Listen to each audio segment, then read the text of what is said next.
विद्यार्थी मित्रांनो, विक्रम Rathod science tips या चॅनलवरती तुमचे स्वागत आहे. मित्रांनो, आजपासून आपण इयत्ता 10वीचे सर्व प्रकरण हे आपण शिकणार आहोत. पूर्ण प्रकरण जे आहे त्याच्यातील महत्त्वाचे मुद्दे सगळे अभ्यासणार आहोत. त्यामुळे तुम्ही आता व्हिडिओ बघताना पहिले तर सबस्क्राईब कराच, कारण की माझे सगळे व्हिडिओ तुम्हाला बघायला मिळतील. आणि बघत असताना पूर्ण बघा, जेणेकरून त्या चॅप्टरवरचे सगळे शंकाचे निरसन तुमचं होईल. चला तर मग आपण बघूया. इयत्ता 10वी विज्ञान आणि तंत्रज्ञान भाग 1 मधील दुसरे प्रकरण मूलद्रव्यांचे आवर्ती वर्गीकरण. आता या पाठामध्ये आपण काय काय शिकणार आहोत, तर यामध्ये जे आपण बघणार आहे त्यामध्ये मूलद्रव्य व मूलद्रव्यांचे वर्गीकरण, डोबेरायनरची त्रिके, न्यूलँडचा अष्टकाचा नियम, मेंडेलिव्हची आवर्त सारणी आणि आधुनिक आवर्त सारणी यांच्याबद्दल आपण या प्रकरणात शिकणार आहोत. चला तर बघूया मग मूलद्रव्यांचे वर्गीकरण काय. तसेच थोडं जर आपण आठवायचा प्रयत्न केला मित्रांनो, तर आपण द्रव्याचे प्रकार कोणते हे मागच्या वेळेस शिकलेलो आहे. मूलद्रव्यांचे प्रकार कोणते किंवा द्रव्याच्या लहान लहान कणाला काय म्हणतात, मूलद्रव्य संयुगे यांच्या रेणूमध्ये फरक काय असतो, हे मागच्या इयत्तेमध्ये आपण शिकलेलो आहोत.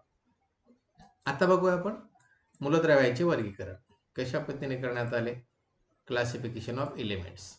तर मित्रांनो, पूर्वीच्या इयत्तामध्ये आपण शिकलो आहोत की एका मूलद्रव्याचे सर्व अणू हे एकाच प्रकारचे असतात, हे बरोबर. आणि आज मी ती झालं काय, आजच्या घडीला जवळपास विज्ञान जगताला 118 मूलद्रव्ये ज्ञात आहेत, म्हणजे माहिती आहे.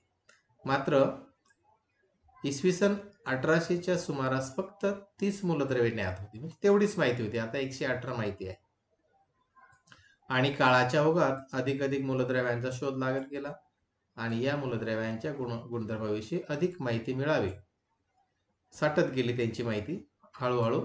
आणि मग मोठ्या संख्येने असलेल्या या मूलद्रव्यांचा अभ्यास सोपा व्हावा यासाठी त्यांच्या विषयीची प्रचंड माहितीमध्ये काही आकृतीबंध आहे का हे वैज्ञानिक तपासू लागले. आणि त्यामुळे तुम्हाला माहित आहे की सुरुवातीच्या वर्गीकरणात मूलद्रव्यांचे धातू जे आहेत, धातू आणि अधातू असे 2 गट पाडले होते. आणि पुढील काळात मूलद्रव्यांच्या धातू सदृश्य नावाचा आणखी एक वर्ग लक्षात आला. म्हणजे मूलद्रव्य 3 प्रकारचे, धातू, धातू अधातू आणि धातू सदृश्य. तर मूलद्रव्ये जे आहेत, मूलद्रव्य व त्यांचे गुणधर्म याविषयीचे ज्ञान जसे वाढू लागले तसतसे वेगवेगळ्या वैज्ञानिकांनी वर्गीकरणाच्या इतर अनेक पद्धती ज्या आहेत या शोधण्याचे प्रयत्न सुरू केले. आणि ह्याचे प्रयत्न सुरू करत असताना डोबेरायनर शास्त्रज्ञ जो आहे त्यांनी त्रिके मांडली आणि डोबेरायनरच्या त्रिकाचा नियम त्यांनी मांडला. डोबेरायनर स्ट्राइड्स ज्याला म्हणतात. काय आहे हा नियम? त्रिके म्हणजे काय, तर 1817 मध्ये डोबेरायनर या जर्मन वैज्ञानिकांनी काय केलं, मूलद्रव्यांचे गुणधर्म व त्यांची अणुवस्तुमाने जे आहेत यात संबंध असल्याचे त्यांनी सुचवले. आणि त्याने काय केलं, एकसारखे रासायनिक गुणधर्म असणाऱ्या प्रत्येक 3 मूलद्रव्यांचे गट पाडले आणि ते 3 गट पाडून त्यांना त्रिके असे नाव दिले. 3 असल्यामुळे 3 मूलद्रव्य असल्यामुळे त्यांना त्रिके म्हटले. मग एका त्रिकामधील 3 मूलद्रव्यांची मांडणी त्याने अणुवस्तुमानाच्या चढत्या क्रमाने केली, जसं 1 2 3 4 चढता क्रम त्या पद्धतीने, व दाखवले की समान मूलद्रव्ये जे आहेत, काय दाखवलं त्यांनी,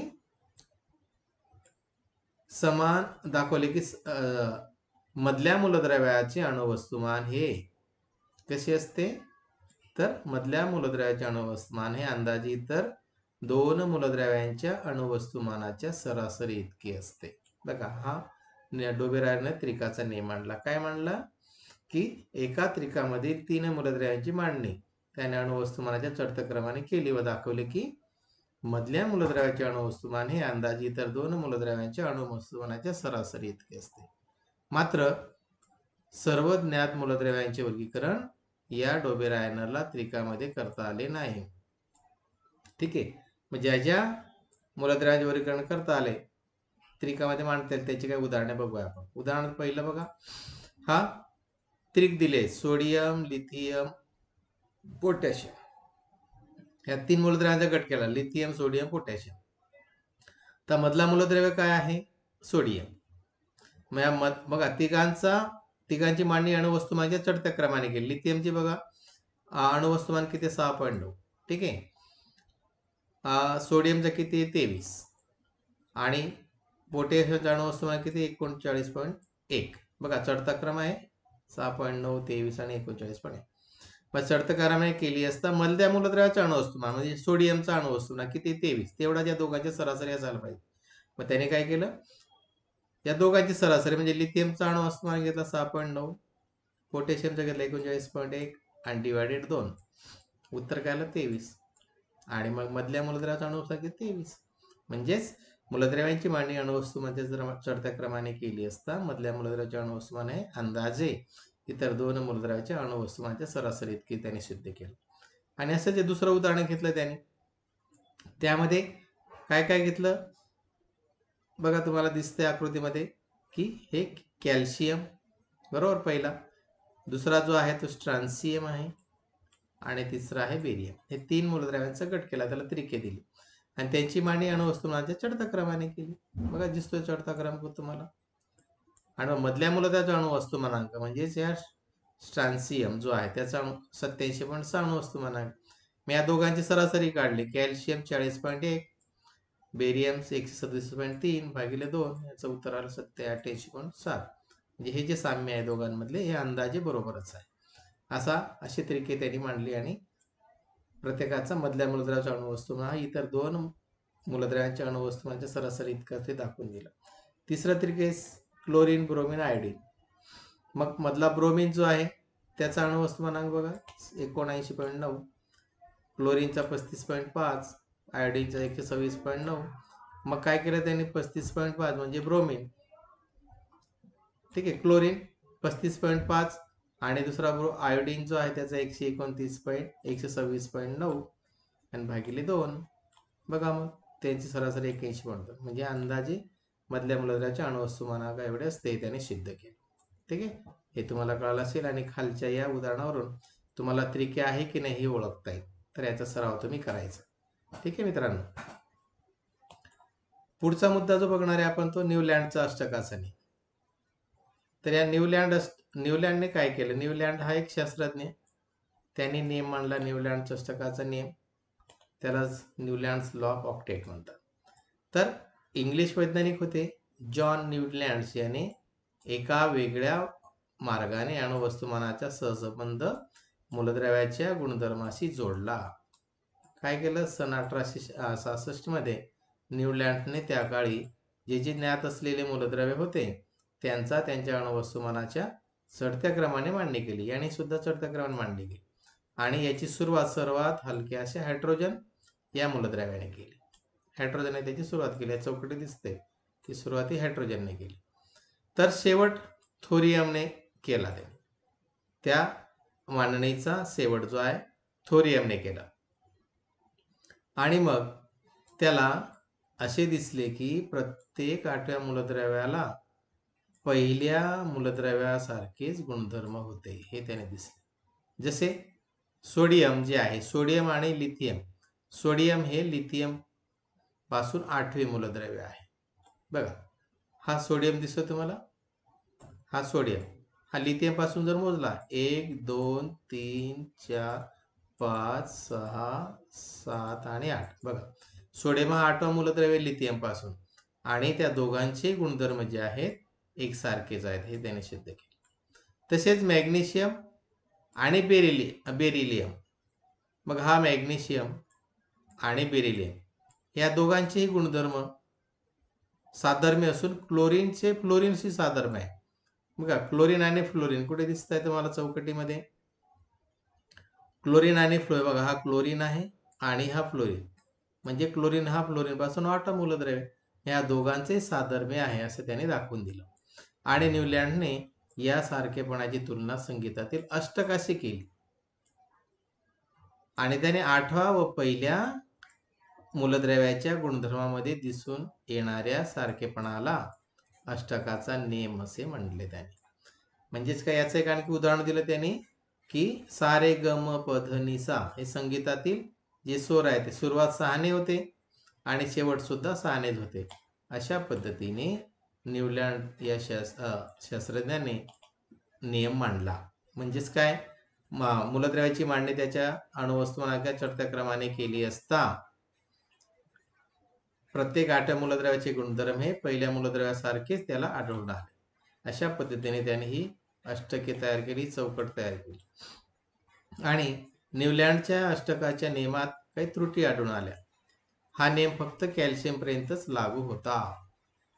ठीक आहे, बघा हा कॅल्शियम, या कॅल्शियम पर्यंत लागू पडला, बाकीच्या मूलद्रव्यांना न्यूलँडच्या अष्टकाचा नियम लागू पडला नाही. मग न्यूलँडने सर्व ज्ञात मूलद्रव्याचे 7x8 म्हणजे 56 रकान्यात त्याची मांडणी केली, बसवली. ज्ञात असलेल्या सर्व मूलद्रव्यांचा तक्त्यामध्ये सामावून घेण्यासाठी न्यूलँडने काही जागावर 2-2 मूलद्रव्ये बसवली आहे. उदाहरणार्थ कोबाल्ट आणि निकेल एकाच ठिकाणी 2-2 बसवले, ऍडजस्टमेंट करण्यासाठी कोबाल्ट आणि निकेल. त्यानंतर सेरेनियम आणि एले यांना सुद्धा एकाच ठिकाणी बसवलेलं आहे. याशिवाय त्याने काही भिन्न गुणधर्माची मूलद्रव्ये अष्टकातील एकाच स्वराखाली ठेवली होती. उदाहरणार्थ कोबाल्ट आणि निकेल या धातूंना न्यूलँडने डो या स्वराखाली, तर क्लोरीन आणि ब्रोमिन या हॅलोजन बरोबर ठेवले होते. या उलट क्लोरीन आणि निकेल यांच्याशी साधर्म्य असणाऱ्या फेरस या फेरसला त्यांच्यापासून लांब व आणि एस या अधातू बरोबर टी या स्वराखाली ठेवले होते. अशा पद्धतीने न्यूलँडने हा नियम मांडला. आणि त्यानंतर मेंडेलिव्हची आवर्त सारणी जी आहे, ही मेंडेलिव्हची आवर्त सारणी म्हणजे मूलद्रव्याच्या वर्गीकरणात सर्वात पहिली पायरी ठरली. मेंडेलिव्हने काय सांगितलं, म्हणजे आपण याच्यानंतर मुद्दा काय बघतोय, हा न्यूलँड नंतर मेंडेलिव्हची आवर्त सारणी काय आहे ते, मेंडेलिव्हज पिरियोडिक टेबल. तर दिमित्री मेंडेलिव्ह हा रशियन वैज्ञानिक, त्यांचा कार्यकाळ 1869 ते 1872 या काळात मूलद्रव्याची आवर्त सारणी त्याने विकसित केली. काय केलं त्याने मेंडेलिव्हने, की आवर्त सारणी म्हणजे मूलद्रव्यांच्या वर्गीकरणाची सर्वात महत्वाची पद्धत ही दिसून आली. अणुवस्तुमान बघा काय केलं या आवर्त सारणीमध्ये, अणुवस्तुमान मूलद्रव्याच्या मूलभूत गुणधर्म प्रमाण मानून मेंडेलिव्हने त्या काळात ज्ञात असलेली 63 मूलद्रव्ये जी आहेत त्याच्या अणुवस्तुमानाच्या चढत्या क्रमाने मांडली. आणि या मूलद्रव्यांच्या भौतिक आणि रासायनिक गुणधर्मानुसार मेंडेलिव्हने मूलद्रव्याच्या आवर्त सारणीची रचना केली. मग कशी रचना केली मित्रांनो ते आपण बघूया पुढे. तर मेंडेलिव्ह जो आहे, या मेंडेलिव्हने जी रचना केली त्यामध्ये त्या मेंडेलिव्हच्या आवर्त सारणीचे गुण काय काय आहेत मग ते आपण बघूया. मेंडेलिव्हच्या आवर्त सारणीचे गुण म्हणजेच मेरिट्स ऑफ मेंडेलिव्हज पिरियोडिक टेबल. काय काय गुण आहेत मित्रांनो बघा, लक्ष द्या. तर विज्ञान जे आहे अतिशय प्रगतशील आहे. प्रयोग करण्याची अधिक साधने, प्रगत साधने जे आहेत या व पद्धत वापरून जुन्या निष्कर्ष सुधारण्याची मुभा विज्ञानात आहे. आणि मेंडेलिव्हच्या आवर्त सारणीमध्ये विज्ञानाची वैशिष्ट्ये स्पष्ट दिसतात. म्हणजेच मूलद्रव्याचे गुणधर्म त्याच्या अणुवस्तुमानाचे आवर्ती फल आहेत. हा नियम सर्व ज्ञात मूलद्रव्यांना लागू करताना मेंडेलिव्हने आतापर्यंत उपलब्ध असलेली माहिती ही ती अंतिम नसून त्यात बदल होऊ शकतो अशा विचारातून मांडणी केली. आणि याचा परिणाम म्हणून मेंडेलिव्हच्या आवर्त सारणीत पुढील गुण दिसून येतात. कोणते मेरिट्स आहेत, कोणते गुण आहेत ते आपण बघूया एक एक. तर मूलद्रव्य गुणधर्माप्रमाणे आवर्त सारणीत योग्य स्थान देता यावे म्हणून काही मूलद्रव्यांचे अणुवस्तुमान पुन्हा तपासून दुरुस्त करण्यात आले. बघा हा एक महत्वाचा मुद्दा. उदाहरणार्थ बेरियमचे आधी ठरवलेले 14.9 हे अणुवस्तुमान बदलून त्याच्याऐवजी 9.4 असे दुरुस्त केले व बेरियमला बोरॉनच्या आधीची जागा दिली. बघा हे एक दुरुस्ती केली की गुणधर्माप्रमाणे आवर्त सारणीत योग्य स्थान देता आहे म्हणून काही मूलद्रव्यांचे अणुवस्तुमान पुन्हा तपासून दुरुस्त केले. हा एक झाला गुण त्याच मेंडेलिव्हच्या आवर्त सारणीचा. दुसरा गुण काय, तर मेंडेलिव्हने आवर्त सारणीमध्ये काही जागा तोपर्यंत शोध न लागलेल्या मूलद्रव्यांसाठी रिक्त ठेवल्या, म्हणजे रिकाम्या ठेवल्या आवर्त सारणीत. त्यापैकी 3 अज्ञात मूलद्रव्यांना जवळच्या ज्ञात मूलद्रव्यावरून एक इका बोरॉन, दुसरा इका ॲल्युमिनियम आणि तिसरा इका सिलिकॉन अशी नाव दिली, जी जागा सोडली होती त्या ठिकाणी. आणि नावं देऊन मेंडेलिव्हने त्याची अणुवस्तुमाने सुद्धा अनुक्रमे मांडली. इका बोरॉनसाठी 44 अणुवस्तुमान, इका ॲल्युमिनियमसाठी 68 आणि इका सिलिकॉनसाठी 72 असतील असे त्यांनी दर्शवले होते. इतकेच नव्हे तर त्यांच्या गुणधर्माचेही भाकीत केले की ते कसे असतील. आणि पुढे या मूलद्रव्यांचा शोध लागून त्यांना अनुक्रमे, बघा नंतर शोध लागला, त्यांनी सांगितलं अनुक्रमे त्यांना नाव देण्यात आले. स्कॅन्डियम म्हणजे इका बोरॉनला स्कॅन्डियम नाव देण्यात आलं. नंतर इका ॲल्युमिनियम त्याला गॅलियम देण्यात आलं. आणि इका सिलिकॉन जे आहे त्याला नाव देण्यात आलं जर्मेनियम. अशा पद्धतीने नावे देण्यात आली. आणि या मूलद्रव्यांचे गुणधर्म मेंडेलिव्हच्या भाकिताशी जुळणारे आढळले. आणि मग ते कसे जुळणारे आढळले ते आपण या तक्त्यात बघूया. बघा मग की त्याने जे भाकीत केले होते की अणुवस्तुमान इका ॲल्युमिनियमचा 68 आहे, बरोबर. तर नंतर शोध लागल्यानंतर तो 69.7 प्रत्यक्षामध्ये. घनता 5.9 सांगितली होती आणि मग नंतर 5.94 आली. अशा पद्धतीने प्रत्येक मूलद्रव्याचे भाकीत त्याने केले आणि प्रत्यक्ष शोध लागला. ही खूप समानता होती, साधर्म्य त्यांच्यामध्ये होते.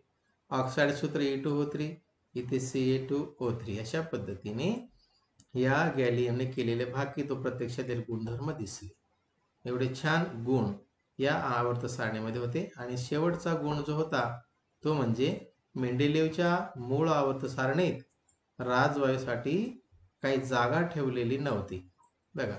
परंतु 19व्या शतकाच्या शेवटी काय झालं, हेलियम, निऑन, आर्गॉन इत्यादी राजवायूंचा शोध लागल्यावर मेंडेलिव्हने मूळ आवर्त सारणीला धक्का न लावता शून्य गणामध्ये त्यांची जागा निर्माण केली व त्यात राजवायू बरोबर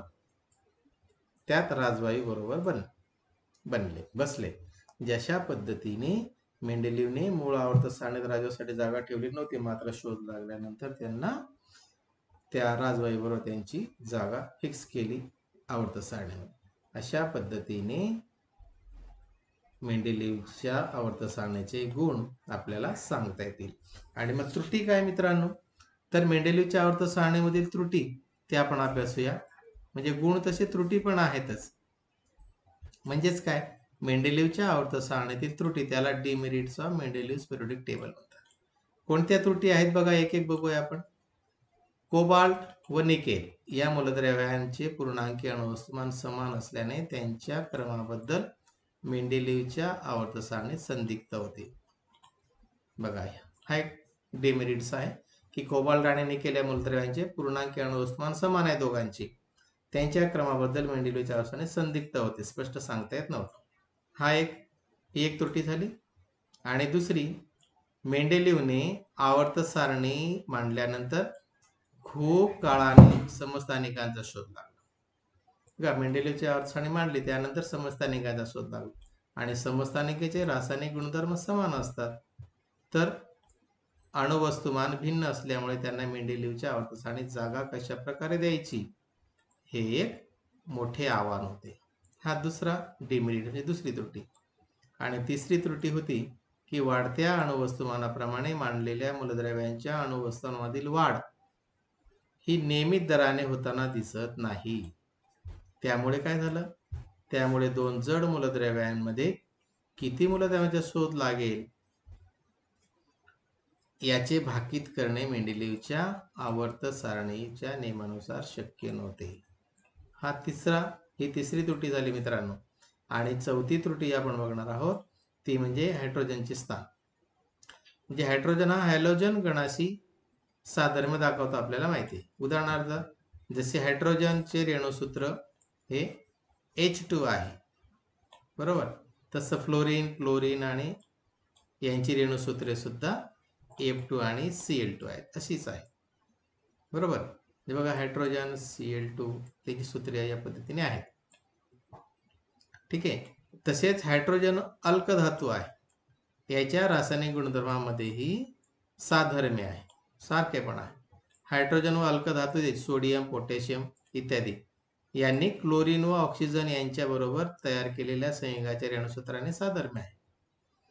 आणि वरील गुणधर्माचा विचार केल्यावर हायड्रोजनची जागा अल्कधातूच्या गणात की हॅलोजनच्या गणात हे ठरवता येत नाही.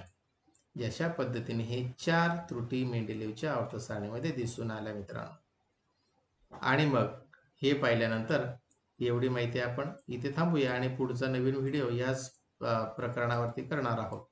तर दिलेला हा अभ्यास तुम्ही नियमित करा, तुम्हाला नक्कीच आवडेल. पुढचा व्हिडिओ आपण लगेच बघणार आहोत. धन्यवाद. थँक्यू.